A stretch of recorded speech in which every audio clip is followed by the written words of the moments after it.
আসসালামু আলাইকুম প্রিয় শিক্ষার্থী, আশা করি তোমরা ভালো আছো। আলহামদুলিল্লাহ, আমিও তোমাদের দোয়ায় ভালো আছি। প্রিয় শিক্ষার্থী, তোমরা পর্যায়বৃত্ত গতি অধ্যায়ের উপর গতকালকে অনলাইন পরীক্ষায় অংশগ্রহণ করেছো। যারা অংশগ্রহণ করছো সবাইকে ধন্যবাদ। প্রিয় শিক্ষার্থী, তোমাদের উত্তরোত্তর সফলতা কামনা করি। প্রিয় শিক্ষার্থী, আমি গতকালকের পরীক্ষার প্রশ্নগুলো আজকে সলভ করে দেওয়ার চেষ্টা করব। তো তোমরা যারা সাথে থাকবে সবাইকে ধন্যবাদ। বিজ্ঞান গ্রুপের বিজ্ঞান বিভাগের একাদশ ও দ্বাদশ শ্রেণীর যে সকল শিক্ষার্থী আজকের এই সলভিং ক্লাসে উপস্থিত থাকবে, প্রিয় শিক্ষার্থী, তোমরা তোমাদের নাম আর রোল নাম্বার, শ্রেণী এবং কলেজ উল্লেখ করে অবশ্যই কমেন্ট করবে এবং না বুঝলে অবশ্যই কমেন্টে জানাবে, স্যার আমি বুঝতে পারতেছি না, আমি চেষ্টা করব বুঝিয়ে বলার। প্রিয় শিক্ষার্থী, আমি শুধুমাত্র তোমাদের ভালোর জন্যই বারবার অনলাইন ক্লাসে আসি। তোমরা যদি সেটা বুঝতে না পারো, আমার পড়া যদি তোমাদের ঘাটতি থেকে যায় আমার পড়ায়, তাহলে তো আমি এত কষ্ট করেও তাতে কোনো সফলতা আসবে না, অর্থাৎ তোমরা কোনো উপকৃত হবে না। তাই তোমাদেরকে আমি অনুরোধ করব, তোমরা না বুঝলে অবশ্যই আমাকে জানাবে, স্যার আমি এই জায়গায় বুঝি নাই, তখন আমি চেষ্টা করতে পারবো তোমাদের ভালোভাবে বুঝিয়ে দেওয়ার জন্য।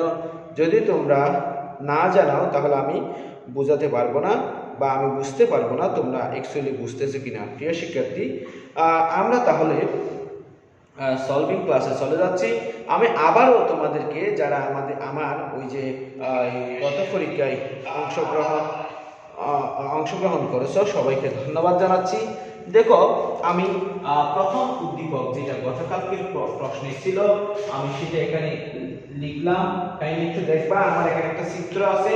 সেই চিত্রে ও বিন্দু হচ্ছে ঝুলন বিন্দু, যেই বিন্দু থেকে একটি সরল দোলক ঝুলিয়ে রাখা হয়েছে। দেখো প্রিয় শিক্ষার্থী, এই ও বিন্দু থেকে ও এ সরল দোলককে ঝুলিয়ে রাখা হয়েছে এবং এ বিন্দু হচ্ছে ঝুলন বিন্দু। ঠিক আছে, সি বিন্দুতে অর্থাৎ এ বিন্দু থেকে একটি নির্দিষ্ট কোণে টেনে যখন সি বিন্দুতে আনছি এবং সি বিন্দুতে এনে ছেড়ে দিয়েছি, তখন সি বিন্দু থেকে সরল দোলকটি এ বিন্দুর দিকে গতিশীল হবে। ঠিক আছে, এখানে সি বিন্দু হচ্ছে এই ও এ সরল দোলকের সর্বোচ্চ বিস্তার। আমি এখানে চিত্রে দেখাইলাম ও এ একটি সরল দোলক, এ বিন্দু হতে সি বিন্দু অর্থাৎ এন সি দূরত্বে সি বিন্দু আমি দেখাইলাম, আবার একটা বি বিন্দু দেখাইলাম। এই সি বিন্দুর উচ্চতা আনুভূমিক তল থেকে বা এ বিন্দু থেকে এ এম উপরে অবস্থান করে এবং বি বিন্দুর উচ্চতা এ এম উপরে অবস্থান করে। আমার উদ্দীপকের ছিল চিত্র একে O A O B O C equal 0.99 metre. O A O B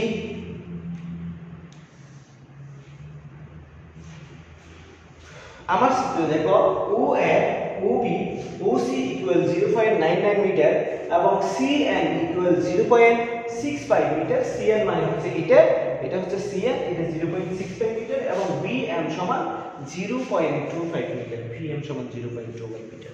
এবং আরেক সমস্যা ছিল, আবার দোলকটিকে দোলক করে কল্পনা করে পৃথিবীর কেন্দ্র পরে পৃথিবী পৃষ্ঠ হতে 500 মিটার উঁচুতে নিয়ে যাওয়া হলো।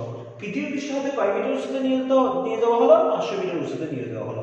অর্থাৎ দোলক গড়িটিকে, এই সরল দোলকটিকে আমি যদি একটি দোলক পরিকল্পনা করি এবং দোলক পরিকল্পনা করার পরে সেটাকে পৃথিবীর কেন্দ্রে পরে পৃথিবী পৃষ্ঠ হতে 500 মিটার উঁচুতে নিয়ে যায়, সেই ক্ষেত্রে পৃথিবীর ব্যাসার্ধ 6450 কিলোমিটার এবং পৃথিবী পৃষ্ঠের ত্বরণ 9.8 মিটার পার সেকেন্ড স্কয়ার। আমার প্রশ্ন হচ্ছে যে চিত্রের এ বিন্দুতে ববের বেগ কত? অর্থাৎ এ বিন্দুতে ববের বেগ কত? বব মানে এখানে যে দোলক পিণ্ডটি আমরা ঝুলিয়ে রেখেছি সেই দোলক পিণ্ডটির বেগ কত? এবং পরবর্তী প্রশ্ন হচ্ছে উদ্দীপক অনুসারে পৃথিবীর কেন্দ্রে ও পৃথিবী পৃষ্ঠ হতে 500 মিটার উঁচুতে ধ্রুবক ভরটি প্রকৃত 1 ঘন্টা ধরে রাখা হলো। অর্থাৎ পৃথিবীর কেন্দ্রে নিয়ে গিয়েও 1 ঘন্টা রাখছি, পৃথিবী পৃষ্ঠে হতে 500 মিটার উঁচুতে নিয়েও 1 ঘন্টা রাখছি, এবং সেই ক্ষেত্রে তাদের সময়ের কোনো তারতম্য ঘটবে কিনা এবং ঘটলে কিরকম ঘটবে সেটা আমাকে গাণিতিকভাবে বিশ্লেষণ করতে বলছে। আমি প্রথমে ক নাম্বার দিয়ে শুরু করতেছি, কাইন্ডলি একটু দেখো। আমি এই সৃজনশীল প্রশ্নের ক প্রশ্ন দুটি আমি করতেছি না, কারণ সেগুলি তোমরা জানো। যেমন আমার ওই প্রশ্নে উল্লেখ ছিল আদি দশা কি বা শব্দলোক সরলদোলক নয়, সেগুলি তোমরা জানো। আমি সেগুলির দিকে যাচ্ছি না, আমি শুধু ম্যাথমেটিক্যাল টার্ম যেগুলো আছে বা গাণিতিক সমস্যা সম্পৃক্ত যে দুটি প্রশ্ন আছে গ এবং ঘ, আমি এখানে গ লিখি, ক না লিখে এটা গ, এটা হচ্ছে গ। তাহলে আমি এখানে গ নাম্বার প্রশ্নের উত্তর দিচ্ছি। দেখো এ বিন্দুতে ব্যাক করতে হবে। কি বিন্দুতে ব্যাক করতে হবে? এ বিন্দুতে ব্যাক করতে হবে। এখানে চিত্রটা আমি আঁকলে, যদি আমি চিত্রটা আঁকি তাহলে আমার চিত্রটা হবে এরকম। দেখো এটা সি, এটা এ, এই যে এ সি। আমার এখানে বলছে যে এই উ এ এবং উ সি সমান, আমি এখানে সি এন পর্যন্ত কি নিলাম, মানে সি এনটা সেট করলাম। আমার এম বিটা একান্ত দরকার নেই, কারণ আমার বি বিন্দুর কোনো কাজ নেই, সেজন্য আমি বি বিন্দুটাকে কি করলাম, উচ্চ রাখলাম। এখন দেখো প্রিয় শিক্ষার্থী, আমার এখানে দেয়া আছে উ এ ইকুয়াল উ সি সমান 0.99 মিটার, এটা দেয়া আছে, ঠিক আছে। এবং আমাদের আরো দেয়া আছে, দেখো সি এন সমান 0.65 মিটার, 65 মিটার। দেখো প্রিয় শিক্ষার্থী, আমি এখানে এ বিন্দুতে যখন ব্যাক বের করব, দেখো এ বিন্দু মানে সাম্য অবস্থানে ব্যাক সর্বোচ্চ, সাম্য অবস্থানে ব্যাক কি সর্বোচ্চ, এবং সাম্য অবস্থানে যদি ব্যাক সর্বোচ্চ হয়, সাম্য অবস্থানে থাকা অবস্থায় গতিশক্তি হবে সর্বোচ্চ, এখানে কোনো স্থিতি শক্তি থাকবে না। আবার সি বিন্দুতে দেখো, সি বিন্দুতে থাকা অবস্থায়, সি বিন্দু যেহেতু বস্তুটির সর্বশেষ অবস্থান, সেহেতু সি বিন্দুতে কোনো গতিশক্তি থাকবে না, শুধুমাত্র স্থিতি শক্তি থাকবে। তার মানে সি বিন্দুর স্থিতি শক্তিটা এ বিন্দুর গতিশক্তির সমান হবে। সি বিন্দুর স্থিতি শক্তিটা এ বিন্দুর গতিশক্তির কি হবে, সমান হবে। কেন?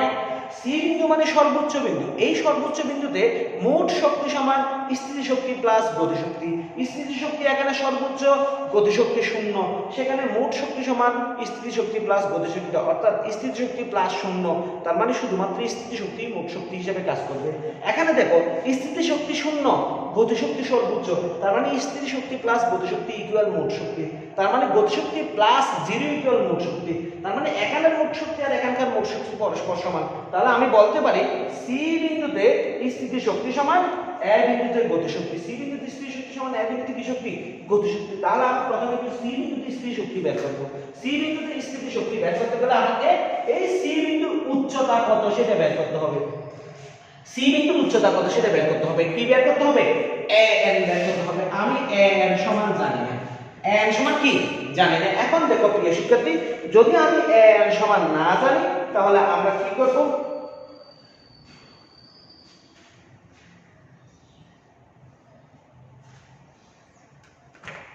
দেখো আমি কি করব, এন সমান যদি না জানি এন বের করব। এন কিভাবে বের করব? ওই ও এন সি ত্রিভুজ থেকে বের করব।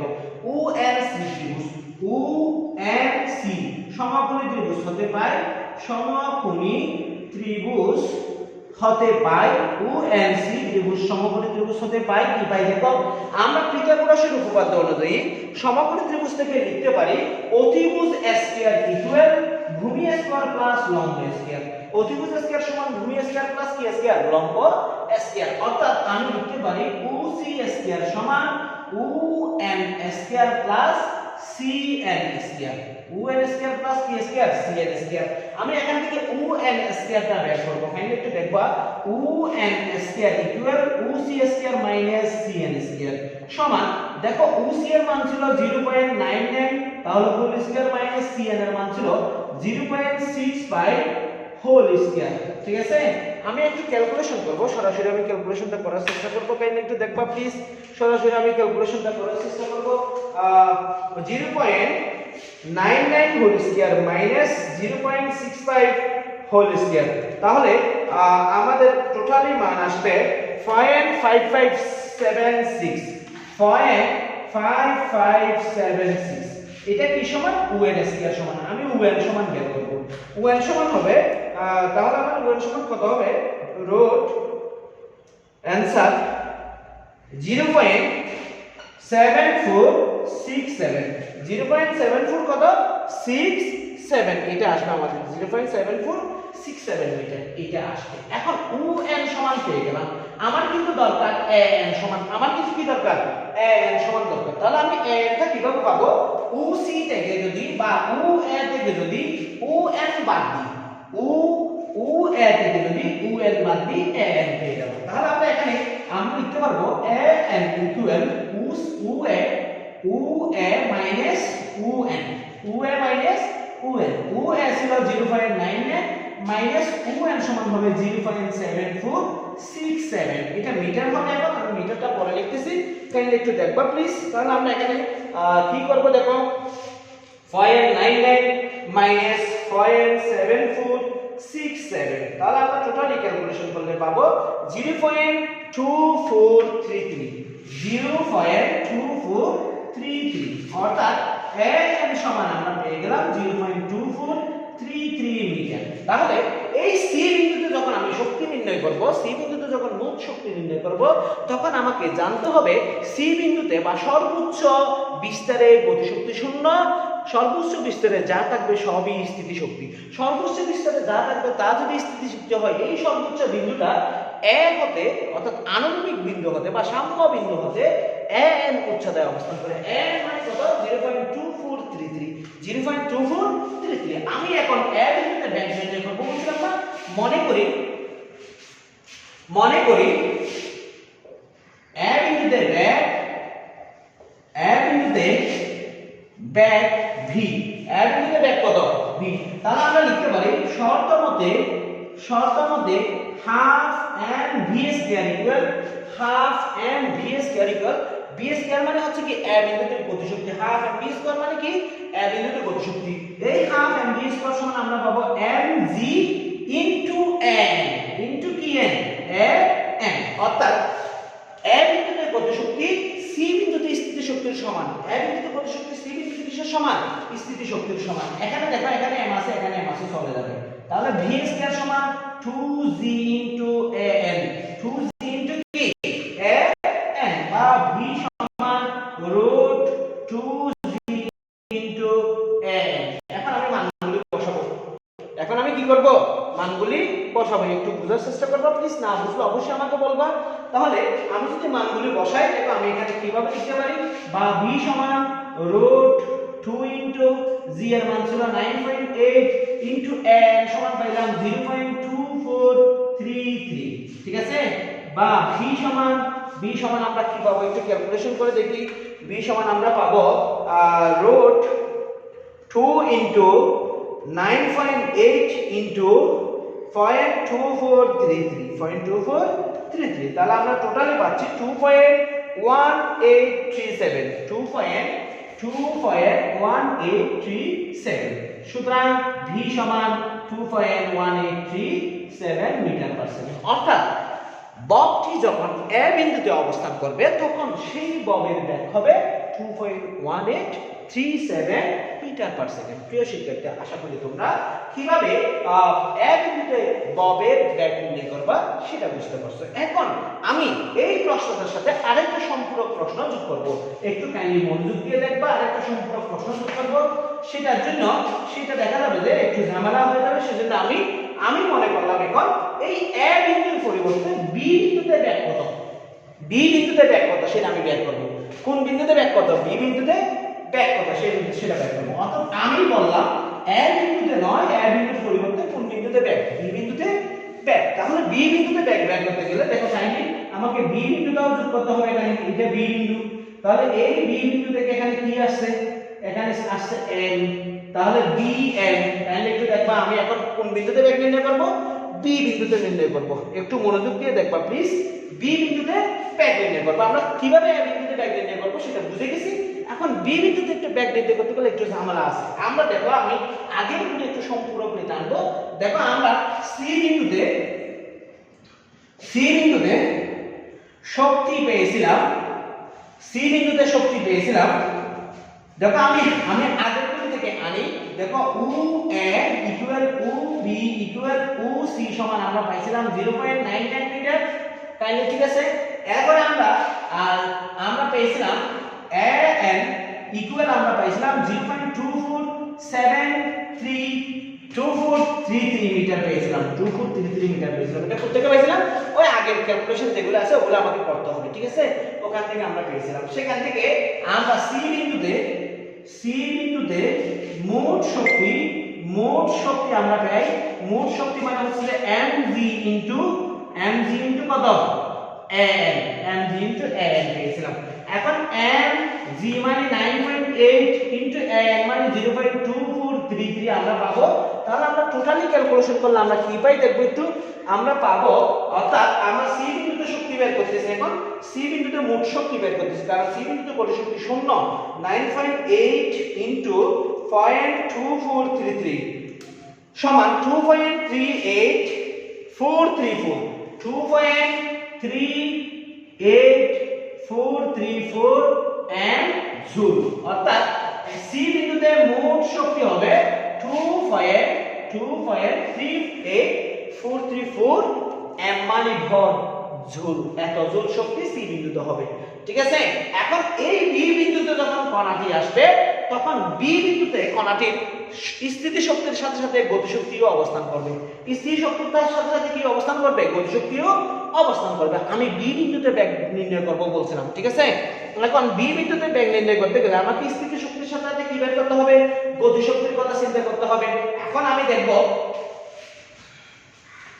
বি বিন্দুর উচ্চতা কত সেটা একটু দেখব। বি বিন্দুর উচ্চতা, আনুভূমিক থেকে বি বিন্দুর উচ্চতা হচ্ছে am সমান আমি জানি না। am সমান আমি জানি না। am বের করার জন্য আমি কি করব? u m b সমকোণী ত্রিভুজ হতে পাই, সমকোণী ত্রিভুজ হতে পাই। সমকোণী ত্রিভুজ হতে কি পাবো দেখো? u b স্কয়ার সমান u m square plus b m square. u m square plus b m square. এখন u m স্কয়ার সমান আমরা যদি বের করি তাহলে u b square minus b m square. যত কাইন্ডলি u b মানে হচ্ছে 0.99 whole square minus b m সমান ছিল 0.25, তার মানে b m স্কয়ার সমান 0.25 whole square. 0.25 whole square. Kindly একটু দেখবা প্লিজ। এখন আমি যদি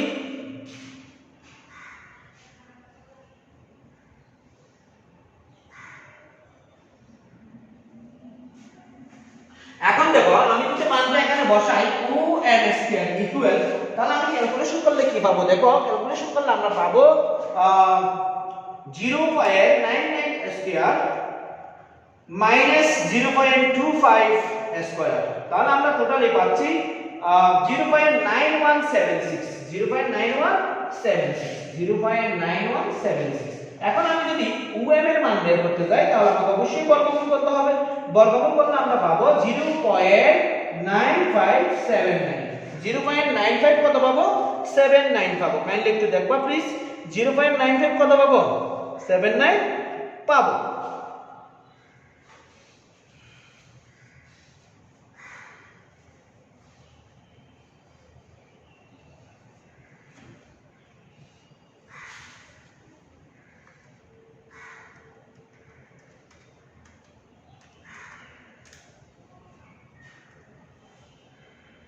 তাহলে আমরা 0.9579 পাবো। এখন আমার কিন্তু am এর মান দরকার। কার মান দরকার? am এর। am সমান হচ্ছে দেখো এইটা সমান হচ্ছে টোটাল u a বিয়োগ u m। u a বিয়োগ u m, অর্থাৎ u a থেকে u m বাদ দিলে আমরা am এর মানটা পাবো। u a ছিল 0.99 মাইনাস u m টা আমরা পাইছিলাম কত? 0.9579। তাহলে আমরা টোটাল ক্যালকুলেশন করলে পাবো 0.0321 মিটার।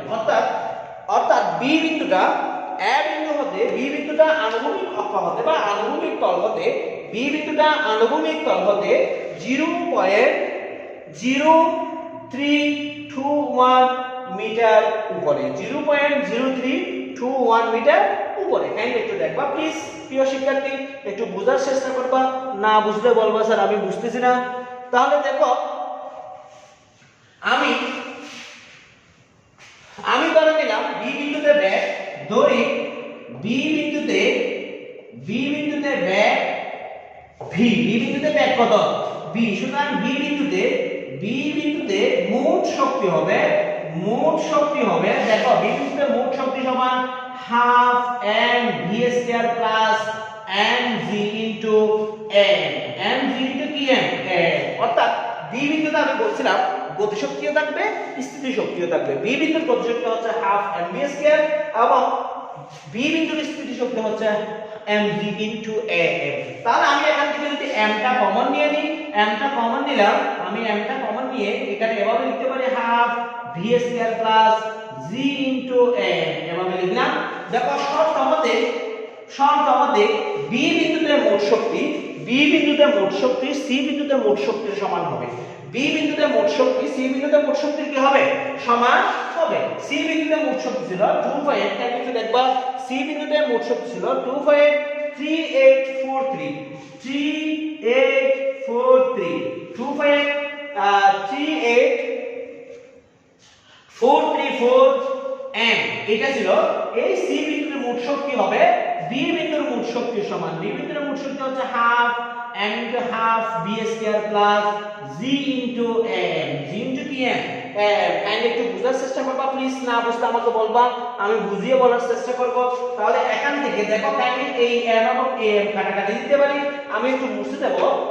আমরা কি লিখতে পারি দেখো আমরা লিখতে পারি বা 2.38434 ইকুয়াল এখানে half v square plus g মানে 9.8 ইনটু m সমান আমরা কত পাইছিলাম 0.0321 তাহলে আমি একটু পক্ষান্তর করব। আমি পক্ষান্তর করলে কি পাই দেখো প্লিজ, আমরা একটু পক্ষান্তর করব, সরাসরি পক্ষান্তর করব, এই যে গুণ করার পর পক্ষান্তর করে দেব। আমরা 0.321 ইনটু 0.0321 ইনটু 9.8 আমরা পাচ্ছি কত 0.31458। আমি পক্ষান্তর করে দিচ্ছি 2.38434 মাইনাস, এটা পক্ষান্তর করলে মাইনাস হয়ে যাবে, মাইনাস আমরা পাবো 0.31458 ইকুয়াল হাফ ভি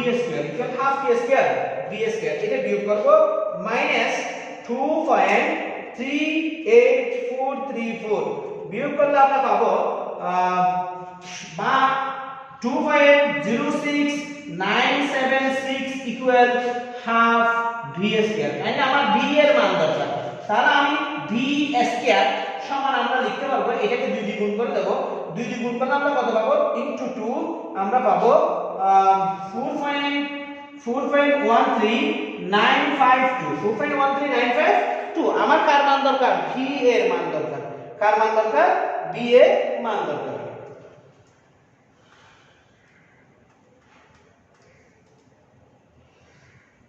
দেখো আমার v এর মান দরকার, তাহলে v সমান আমরা পাবো বা v ইকুয়াল আমরা v সমান পেতে গেলে অবশ্যই বর্গমূল করতে হবে।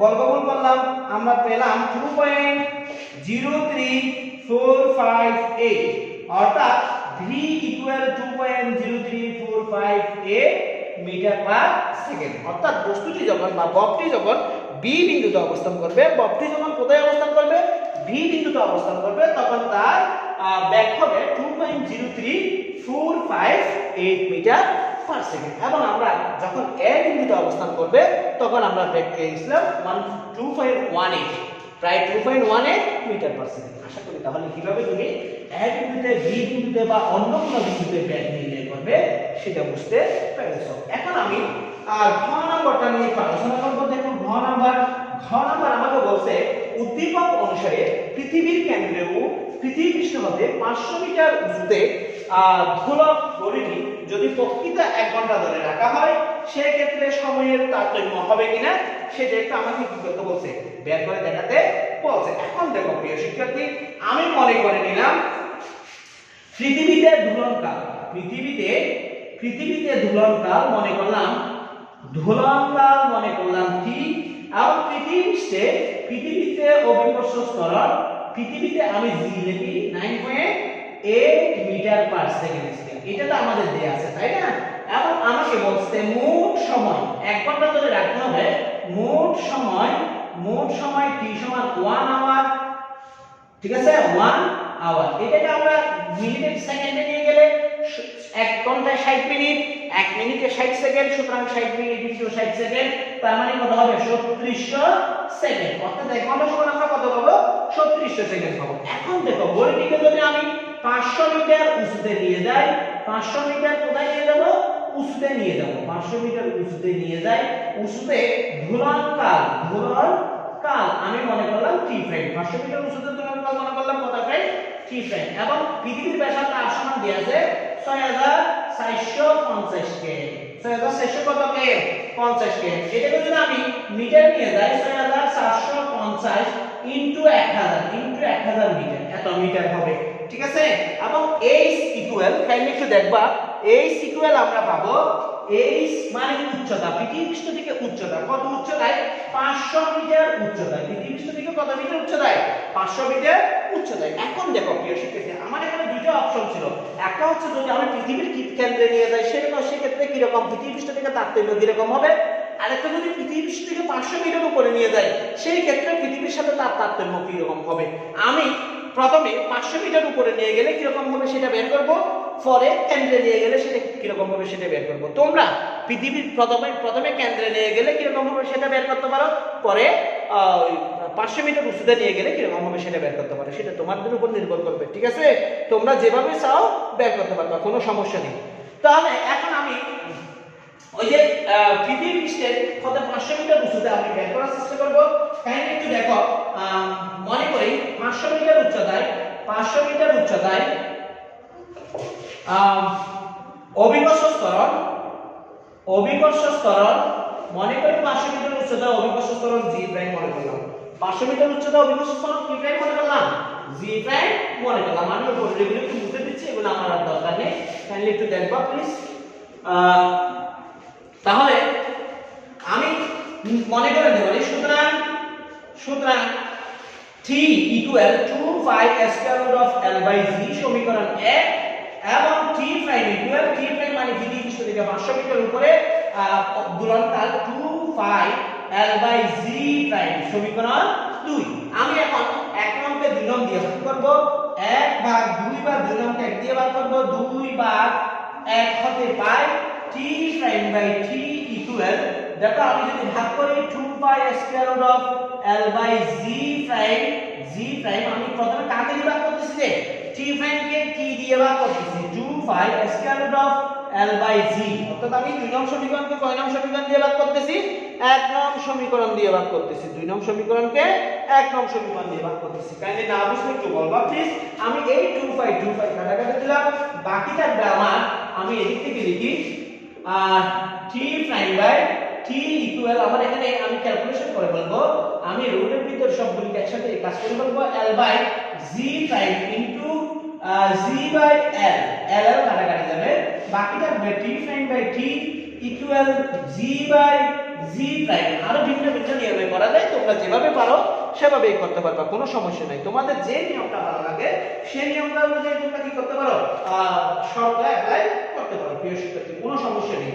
এখন দেখো আমরা মহাকর্ষ অভিকর্ষ অধ্যায়ে আমরা একটা সূত্র পড়েছিলাম, G prime by G equal R by R plus H, R by R plus H full square, G prime by G সমান R by R plus H full square। এখন আমি এখানে সেটা বসাবো, সেটা যদি বসাই কাইন্ডলি একটু দেখবা, এটা সমান আমরা পাবো G prime by G সমান যদি এত হয় তাহলে আমরা G by G prime সমান লিখতে পারি R plus H by R whole square। Kindly আমি এই মানটা এখানে বসাবো, এই মানটা যদি আমি বসাই R plus H by R whole square, এই রুট আর স্কয়ার কাটাকাটি যাবে, রুট আর যদি স্কয়ার কাটাকাটি যায় বাকি থাকবে কি R plus H by R plus H by কি R, বা আমি এখান থেকে লিখতে পারি সরাসরি কি লিখব, T prime equal, এখানে আমি ক্যালকুলেশন করব, একটু দেখবা প্লিজ। আমি R এর মান বসাই দিচ্ছি, R এর মান হচ্ছে 645, ওখান থেকে 645 এর পরে 4টা শূন্য, কয়টা শূন্য 4টা শূন্য, প্লাস এই সমান ছিল 500, এই সমান কত ছিল 500, এখানেও 645 এরপর 4টা শূন্য whole square into t, into কি টি সমান আমরা কি ধরতে পারি, সেকেন্ড দুলক ধরে নিতে পারি, কিন্তু আমি ধরবো না, সেকেন্ড দুলক ধরবো না, কারণ আমাকে বলে না এটা সেকেন্ড দুলক কিনা, বা আমাকে বলা নাই পৃথিবী পৃষ্ঠে পর্যায়কাল এত, সেজন্য আমি লিখে দিলাম। কাইন্ডলি একটু দেখবা টি প্রাইম ইকুয়াল, আমরা এখানে কত পাবো একটু কাইন্ডলি ক্যালকুলেশন করে দেখি। আমরা পাবো হোল স্কয়ার করলে 6 4 5 কয়টা শূন্য, 7টা শূন্য, প্লাস 500 ডিভাইডেড 6 4 5 0 0 0 0 ভাগ করলাম, বর্গ করলাম, কারণ এখানে বর্গ আছে, দেখো বর্গ করলাম, তাহলে আমরা টোটালি পাবো 1 পয়েন্ট, আমরা কি পাচ্ছি 1.00155,045,045 ইনটু টি, এই মানটা আমরা পাচ্ছি। আমরা আরেকবার ক্যালকুলেশনটা করতেছি, 645,000 প্লাস 500 ডিভাইডেড 645,000 হোল স্কয়ার, তাহলে আমরা পাচ্ছি 1.355045 টি। তাহলে এখানে দেখো প্রিয় শিক্ষার্থী, এখান থেকে আমরা দেখতে পাচ্ছি যে T prime is greater than T, T prime is greater than কি টি, অর্থাৎ আমি যদি 500 মিটার উঁচুতে নিয়ে যাই সেই ক্ষেত্রে দুলনকালটা পৃথিবী পৃষ্ঠের দুলনকাল থেকে বড় হবে। দেখো এটা টি এর 1.00155,045 গুণ, তার মানে অবশ্যই টি প্রাইমটা টি থেকে বড়। তার মানে আমি যদি উপরে নিয়ে যাই সেই ক্ষেত্রে অবশ্যই কি হবে, দোলনকাল বেড়ে যাবে। দোলনকাল কি করবে, বেড়ে যাবে। দোলনকাল বেড়ে যাবে মানে কি, সময় হারাবে, সময় হারাবে। অর্থাৎ আমরা বলবো, অর্থাৎ 500 মিটার উঁচুতে দোলক গড়ি সময় হারাবে, সময় হারাবে। 500 মিটার উঁচুতে নিয়ে গেলে দোলক গড়িতে সময় হারাবে। কেন সময় হারাবে, আগে যেখানে 1 সেকেন্ড লাগতো সেখানে এখন 1.000155045 সেকেন্ড লাগতেছে। তার মানে আগে 1 ঘন্টা যেখানে লাগতো সেখানে সময় আরো কম লাগবে। সময় কি লাগবে, কম লাগবে মানে কি রকম, সরি বেশি লাগবে, ঠিক আছে কিনা। সেই বেশি লাগা মানে কি, সময় হারাই যাবে। অর্থাৎ মনে করো আগে 1 ঘন্টায় তুল দিতে পারতো 50টা, এখন 1 ঘন্টায় তুল দিতে পারতো মনে করো 60টা, এখন 1 ঘন্টায় তুল দিতে পারতেছে 50টা। তার মানে 10টা কমে গেছে। এই 10টার জন্য যে সময়, সেই সময়টা হারাই গেছে না, সেই জন্য আমরা মনে করে নেব উপরে নিয়ে গেলে সেটা কি হয়ে যাবে, সময়টা হারাই যাবে। এখন আমরা হারানো সময়টা দেখব, হারানো সময়টা কত। যদি হারানো সময় কাইন্ডলি একটু দেখো, যদি হারানো সময়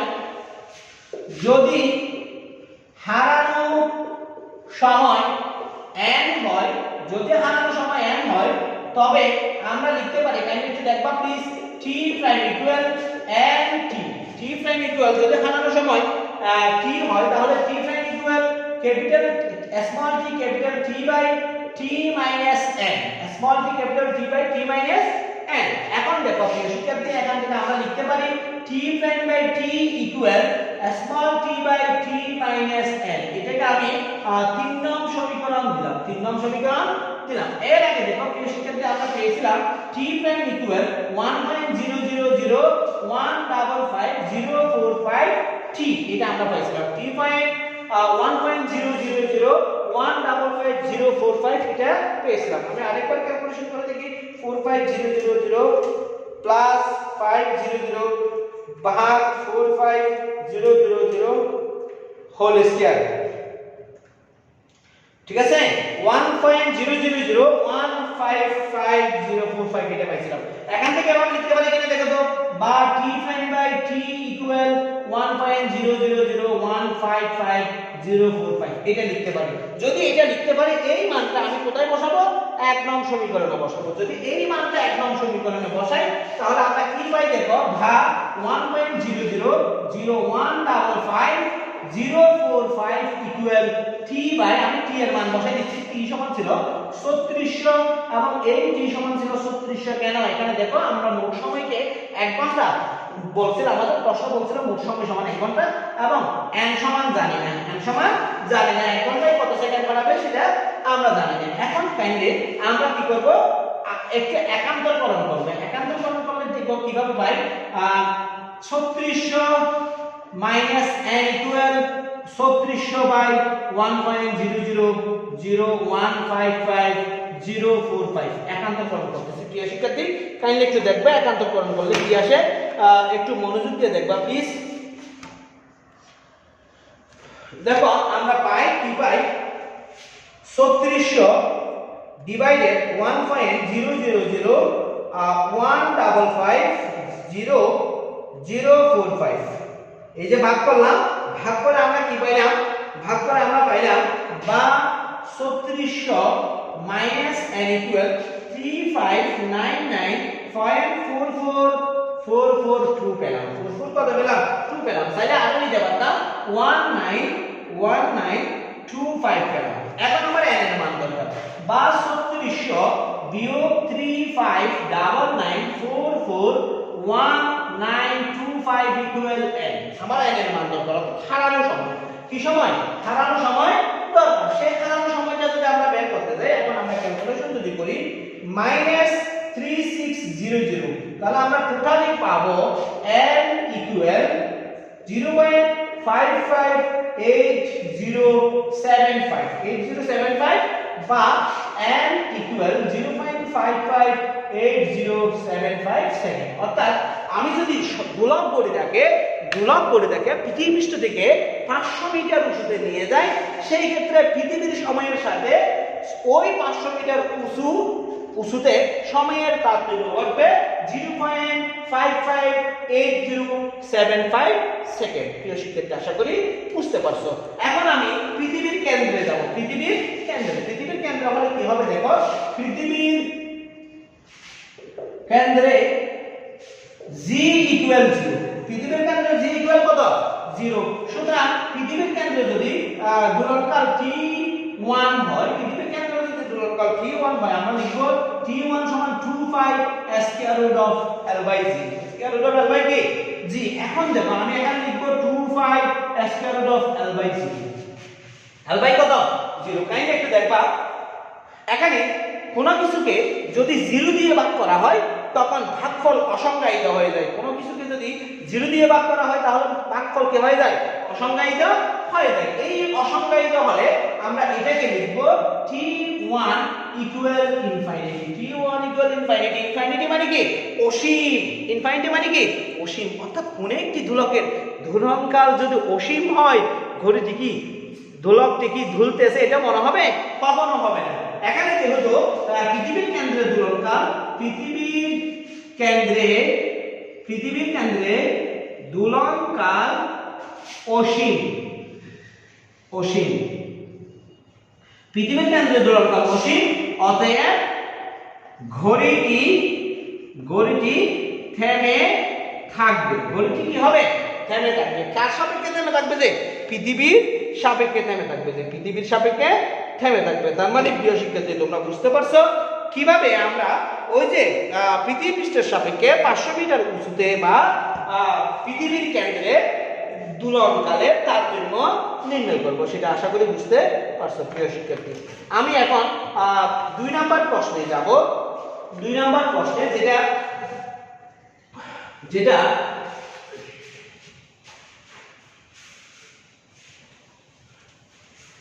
যেটা আরো সহজ ছিল। জানি না তোমরা কি করছো, আমি অবশ্যই এখন পর্যন্ত খাতাগুলি দেখি নাই। যদি আমি দেখি তখন বুঝতে পারবো তোমরা কতটুকু ভালো করছো। সেটা আমি কিন্তু প্রশ্নগুলি খুব সহজভাবে করার চেষ্টা করছিলাম। দেখো আমার 2 নম্বর প্রশ্ন ছিল 150 গ্রাম ভরের একটি বস্তু 95 সেন্টিমিটার দৈর্ঘ্যের স্প্রিং এর এক প্রান্তে ঝুলিয়ে দিলে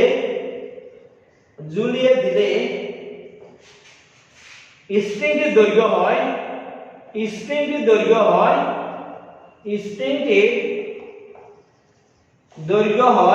105 সেন্টিমিটার, অর্থাৎ 105 সেন্টিমিটার হয়। ঠিক আছে, স্প্রিংটিকে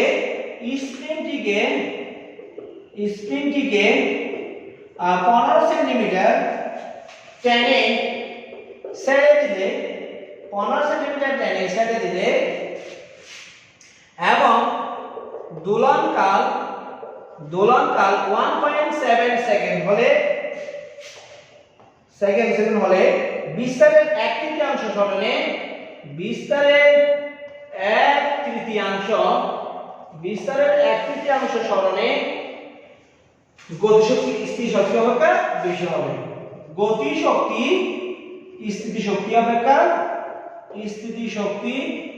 অপেক্ষা বেশি হবে। আমি উদ্দীপকটা পরে আলোচনা করতেছি, আমি প্রশ্নটা লিখি। এক নম্বর প্রশ্ন ছিল সেকেন্ড দুলক কি? সেকেন্ড দুলক কি এক নম্বর প্রশ্নের, অর্থাৎ খ নম্বর প্রশ্ন ছিল সেকেন্ড দুলক কি, তোমরা সেটা জানো, আমি সেটা নিয়ে আলোচনা করব না। খ নম্বর প্রশ্ন ছিল 1 মিটার লম্বা একটি স্প্রিংকে কেটে ছোট ছোট করা হলে সেই ক্ষেত্রে স্প্রিং ধ্রুবক পরিবর্তন হবে কিনা, ফলে কি রকম হবে? আমরা আগেই বলছিলাম স্প্রিংকে কেটে যখন ছোট করা হয় তখন তার স্প্রিং ধ্রুবক পরিবর্তন হবে। কেন পরিবর্তন হবে সেটা তোমরা জানো, আমি সেটা নিয়ে আলোচনা করব না।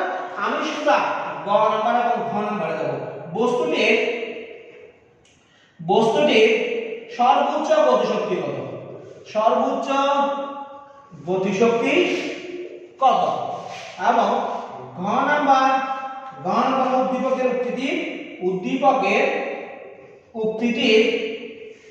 উক্তিটির যথার্থতা যাচাই করো। উদ্দীপকের উক্তিটির যথার্থতা যাচাই করো। এখানে উদ্দীপক আছে 150 গ্রাম বলে একটি বস্তুকে 95 সেন্টিমিটার দৈর্ঘ্যের একটি স্প্রিংয়ে কি করা হলো? ঝুলিয়ে দেওয়া হলো। তখন স্প্রিংটির দৈর্ঘ্য 95 সেন্টিমিটার থেকে বেড়ে কত সেন্টিমিটারে গেছে? 105 সেন্টিমিটার হয়েছে। এখন দেখো ওই 105 সেন্টিমিটার দূরত্ব থেকে যদি টেনে, কিভাবে টানবো? 15 সেন্টিমিটার টানবো, টেনে ছেড়ে দেওয়া হয়, সেই ক্ষেত্রে স্প্রিংটি দুলনকাল হবে 1.7 সেকেন্ড। 1. কত সেকেন্ড? Second 1.7 second.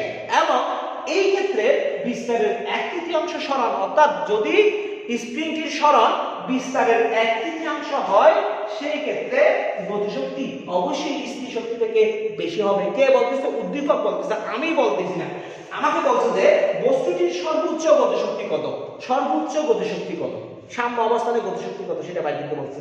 এরপর বলতেছে উদ্দীপকটি, অর্থাৎ এখানে উদ্দীপকে যে উক্তিটি আছে এক তৃতীয়াংশ সরণে গতিশক্তি স্থিতিশক্তি অপেক্ষা বেশি হবে, সেটা যথার্থতা যাচাই করতে বলছে। আমি গ নাম্বারটা একটু আলোচনা করছি। গ নাম্বারটা দেখো প্রিয় শিক্ষার্থী, এখানে স্প্রিং এর প্রসারণ কত? দেখো স্প্রিং এর প্রসারণ হচ্ছে, স্প্রিং কি ছিল? 95 সেন্টিমিটার, ভর প্রয়োগ করার কারণে সেটি 105 সেন্টিমিটার হয়েছে, তাহলে টোটাল প্রসারণ হবে 10 সেন্টিমিটার। কত সেন্টিমিটার? প্রসারণ হবে 10 সেন্টিমিটার। কাইন্ডলি একটু দেখবা, এই 10 সেন্টিমিটার মানে হচ্ছে 0.1 মিটার। 0. কত মিটার? 1 মিটার। এখন বিস্তারকে আমরা এ দ্বারা প্রকাশ করলে বিস্তার দিয়ে আছে যত মিটার টানছিলাম তত মিটার, কত সেন্টিমিটার টানছিলাম? 15 সেন্টিমিটার টানছিলাম। তার মানে 15 সেন্টিমিটার মানে আমরা লিখতে পারি 0.15 মিটার। 0. কত মিটার? 15 মিটার। এবং যে বলটা ঝুলিয়েছিলাম সেই বলটা হচ্ছে 150 গ্রাম। 150 গ্রাম মানে হচ্ছে 0.15 কেজি। 0.15 কেজি। কাইন্ডলি একটু বুঝার চেষ্টা করব প্রিয় শিক্ষার্থী। দেখো আমরা জানি যে বল সরণের সমানুপাতিক এবং বিপরীতমুখী। বল সরণের সমানুপাতিক এবং কি মুখী? বিপরীতমুখী। বল সরণের সমানুপাতিক এবং বিপরীতমুখী। বল সরণের সমানুপাতিক এবং বিপরীতমুখী হলে তাহলে বল যদি F হলে F প্রপোর্শনাল টু বা F সমান kx। F সমান কি? x kx। দেখো এখানে প্রসারণকে আমি x ধরি, প্রসারণকে কি ধরি? x ধরি। তাহলে এখান থেকে আমরা কি লিখতে পারি? দেখো এখান থেকে আমরা লিখতে পারি F সমান, সরি এখান থেকে k দিয়ে লিখি, k equal F by x। k equal F by x। Kindly একটু দেখবা please, k equal F by x। তাহলে আমি যদি একটু মুছে দিই, আমার যত জায়গার সংকুলন হচ্ছে না সেক্ষেত্রে একটু মুছে দেব। মুছে দিলে আমরা কত পাবো? দেখো কাইন্ডলি বা k ইকুয়াল দেখো F সমান আমরা লিখতে পারি mg। F সমান কি লিখতে পারি? mg। F এর কোনো মান নেই, আমার এখানে উদ্দীপকে F এর কোনো মান দেয়া নেই, সেজন্য আমি F সমান mg লিখলাম, mg বাই x। কাইন্ডলি একটু দেখবা প্লিজ, আমি এদিকে মুছে দিচ্ছি। দেখো m সমান পেয়েছিলাম, m সমান কত পেয়েছিলাম? 0.15 ইনটু g সমান আমরা জানি 9.8। পৃথিবীতে অভিকর্ষ ত্বরণ g সমান আমরা জানি যে 9.8 এবং সরণ পেয়েছিলাম 0.1। তাহলে আমরা যদি একটু ক্যালকুলেট করি, আমরা ক্যালকুলেট করলে কি পাবো? দেখো প্লিজ, ক্যালকুলেট করলে আমরা পাবো 0.15 into 9.8 divided 0.1, তাহলে আমরা পাচ্ছি 14.7 14 কি 14.7 নিউটন পার মিটার। আমরা কেন 7 নিউটন 14 পয়েন্ট আমরা এখানে লিখি, আরেকবার লিখি k equal 14.7 newton per metre, কারণ স্প্রিং ধ্রুবকের একক হচ্ছে নিউটন পার মিটার, স্প্রিং ধ্রুবকের একক হচ্ছে কি নিউটন পার মিটার। দেখো তাহলে আমরা সর্বোচ্চ বেগ b max হলে আমরা 20 max সমান লিখতে পারি ওমেগা a। আমরা জানি যে সর্বোচ্চ বেগ b max সমান ওমেগা a। ওমেগা হচ্ছে কৌণিক কম্পাঙ্ক, দেখো আমরা ওমেগা সমান জানি যে রুট k বাই n, এখন এখানে বসাবো root k by n into a। Root k সমান আমরা কত পাইলাম, রুট k সমান আমরা পাইছি 14.7, m সমান পাইছি 0.1 ইনটু b স্কয়ার a সমান পাইছি 0.15 কত 15 কাইন্ডলি একটু দেখবা প্লিজ।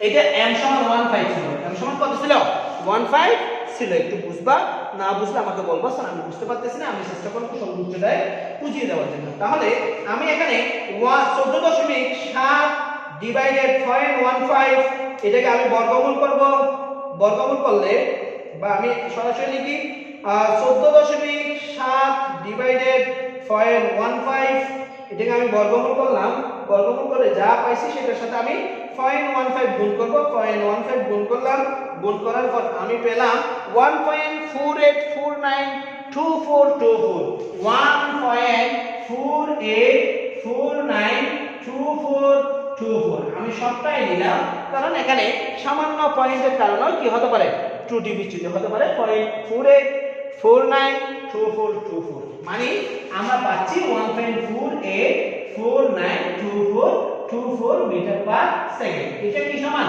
v max সমান, অর্থাৎ সর্বোচ্চ বেগ সমান কি সমান পাচ্ছি যে আমরা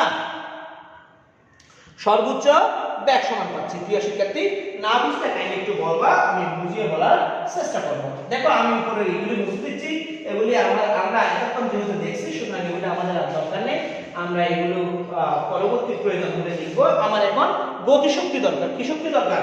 গতিশক্তি। সুতরাং সর্বোচ্চ গতিশক্তি E max হলে E max বা E k max বা k max লিখি, k max হলে আমরা k max সমান কি লিখতে পারি, half m v max whole square, half m v max square. এখানে half লিখলাম, m সমান 0.15, v max সমান কত পাইলাম 1.48492424 হোল স্কয়ার।